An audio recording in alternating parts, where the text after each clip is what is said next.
Want to change your age on TikTok? In this video, I will guide you step by step on how you can do that. The first thing you want to do is launch open the TikTok app.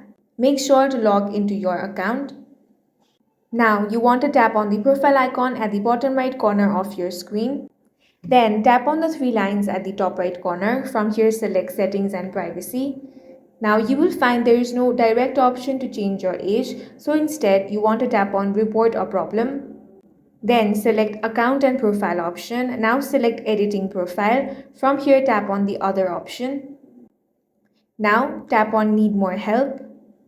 This will now bring you to TikTok support. Here you want to select the subcategory, which is account. Go ahead and enter your issue over here.